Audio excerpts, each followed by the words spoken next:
A DHS spokesperson wanted to arrest members of Congress for doing their job?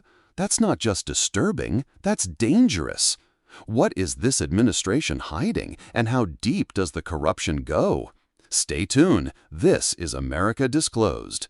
Make sure to subscribe now, because what you're about to hear, they don't want you to know. The fact that your spokesperson suggested arresting members of Congress who were given a tour of the facility is disturbing and certainly dangerous. We will not accept threats or intimidation by anyone at your department or across the administration for exercising our constitutional oversight authority. Now, let me just refer now to my questions. The Trump administration's funding freeze has created chaos and unpredictability for state and local governments to respond to threats. Reportedly, $100 billion has been canceled or is being unlawfully withheld.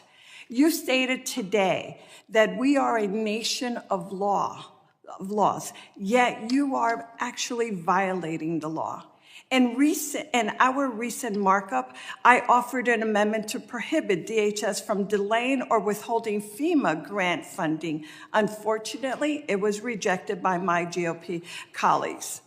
As my district ramps up for the World Cup, our first responders and municipalities require resources today.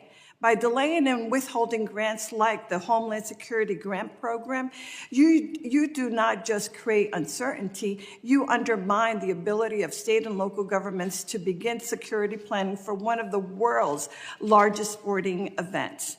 Right now, you are a month behind issuing guidance on this critical funding.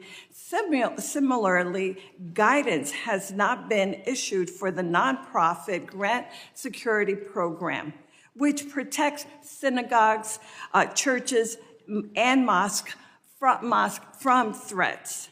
These delays harm our national security.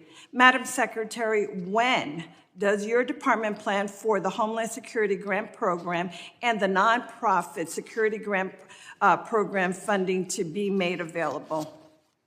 Congresswoman, every grant under the Department of Homeland Security is being evaluated to make sure that it's following statute as required by Congress as to how it should be allocated and obligated to local states and communities. So as many of those grants were paused and evaluated, you've seen that they've been continued and put out, but if they were misappropriated into things that were off of the guidance of how the grant should be utilized, then it was changed. But these grants that have been obligated and should go forward have been continued. Thank you. Thank you. Let me just real quickly, because I know our time is it's nearing to a close. As you know, New Jersey is one of 11 American citizens that will, cities, that will host the FIFA World Cup matches next year.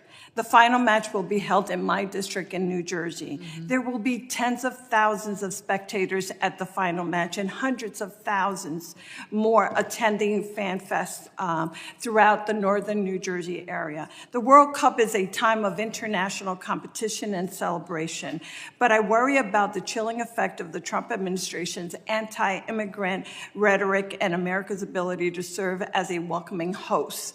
To add, the Trump administration is looking to reinstate and expand a travel ban targeting 43 countries for restrictions on entering the United States.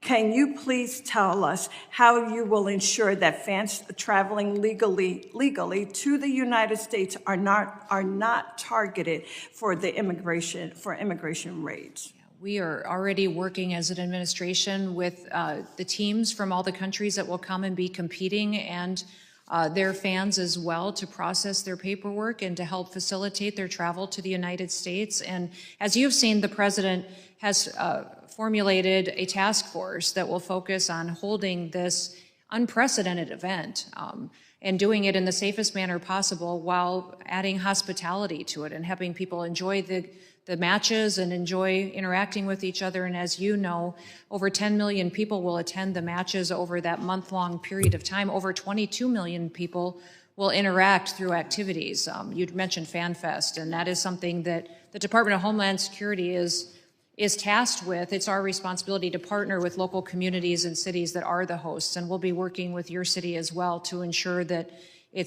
we're prepared for it, that we have the needs met, and that we are doing all that we can to secure each location. Wow, that was intense. What we just watched wasn't just a normal congressional hearing. It was a showdown about law, safety, and trust in government. Rep. Nellie didn't hold back. She directly accused the Trump administration's Department of Homeland Security of breaking the law, threatening Congress, and putting Americans at risk.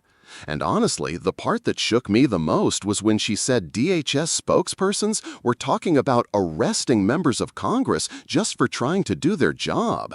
That's not politics, that's intimidation. Then there's the money issue.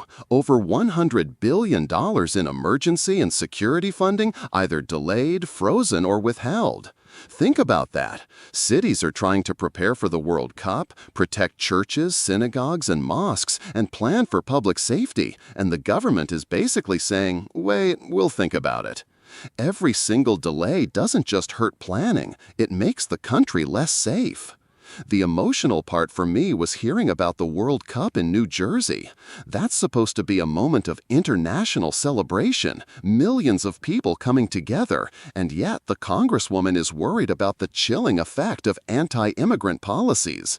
And she's not wrong. If the government is openly hostile, it doesn't just look bad internationally, it hurts the soul of the country. Now, DHS tried to calm things down by saying they're working on it, that all the grants will be reviewed and continued, and that fans will be welcomed safely. But if you listened closely, it sounded more like damage control than confidence.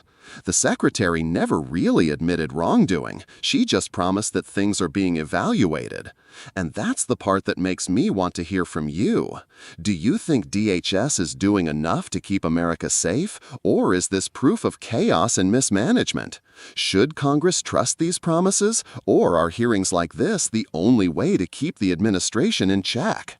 And here's the big one. If America can't get its act together before the World Cup, what message does that send to the world? Drop your thoughts in the comments, because this isn't just about politics. It's about whether our government can protect and serve without turning against its own people. If you felt that tension the same way I did, make sure to like this video, share it, and if you're new here, hit that subscribe button, because we're gonna keep breaking down the moments that actually matter, the ones they don't always show you on the news. Stay safe, stay aware, and I'll see you in the next one.